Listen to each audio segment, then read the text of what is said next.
श्री शिवाय नमस्तुभ्यम दोस्तों, हर हर महादेव। तो आज 31 जुलाई चौथा सोमवार सावन का है और ये अधिक मास होने के कारण ये सोमवारी और अधिक फलदायी है। तो सावन तो भोलेनाथ को ऐसे भी अति प्रिय है ही, और ये अधिक मास होने के कारण और ही अति प्रिय है।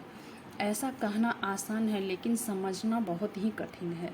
आज जगत गुरु का आदि देव, आदि पर सुशोभित जनप्रिय देवाधिदेव आज स्वयं परिणामदायी गुरु का काम करते हैं। ऐसे तो घर घर में भगवान शिव पूजित हैं, लेकिन जन सामान्य ने उनके गुरु स्वरूप का चिंतन करने का प्रयास नहीं किया। जिन व्यक्ति ने अंधविश्वास में भी शिव गुरु को बनाया है, उन लोगों ने परिणाम पाया है। आप भी महागुरु शिव के शिष्य बनकर आध्यात्म की कुंजी प्राप्त कर सकते हैं।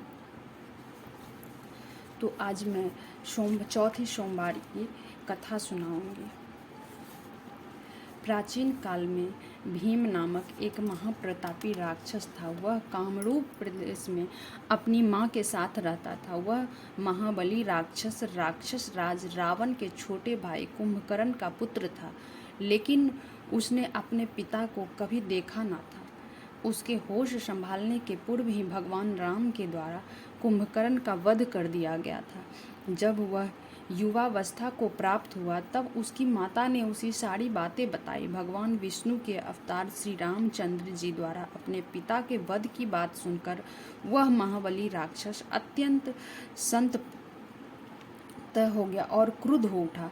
वह निरंतर भगवान श्री हरि के वध का उपाय सोचने लगा। उसने अपने अभीष्ट की प्राप्ति के लिए 1000 वर्ष तक कठिन तपस्या की। उसकी तपस्या से प्रसन्न होकर ब्रह्मा जी ने उसे लोक विजयी होने का वर दे दिया।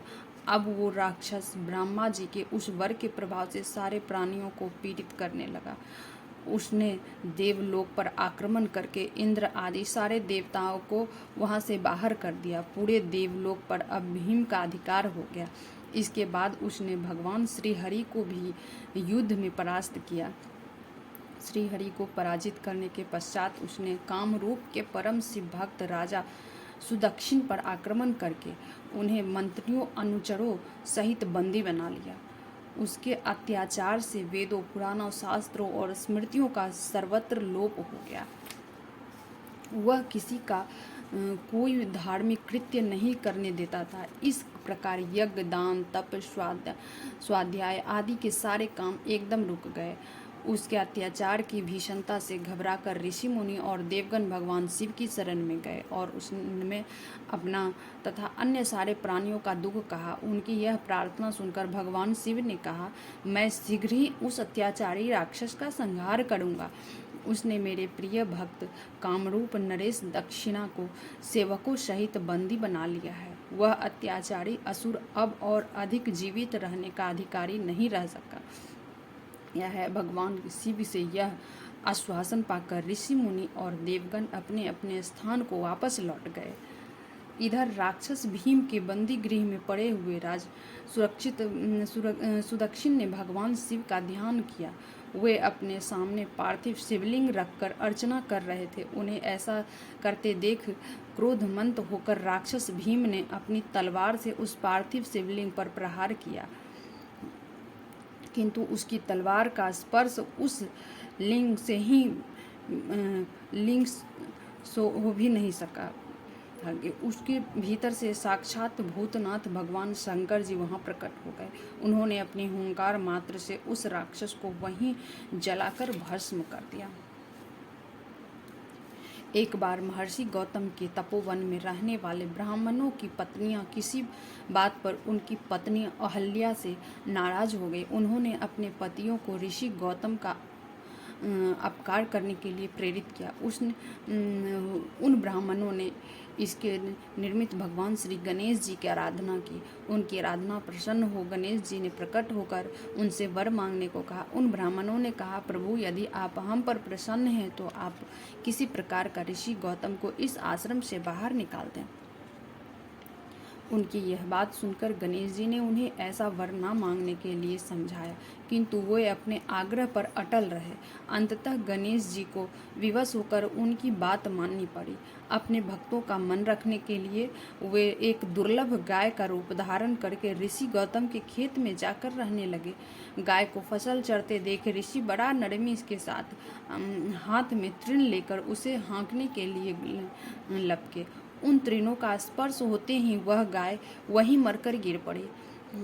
अब तो बड़ा हाहाकार मच गया। सारे ब्राह्मण एकत्र हो गौहत्यारा कहकर ऋषि गौतम की भूरी भूरी भर्त्सना करते लगे। ऋषि गौतम इस घटना से बहुत आश्चर्यचकित और दुखी थे।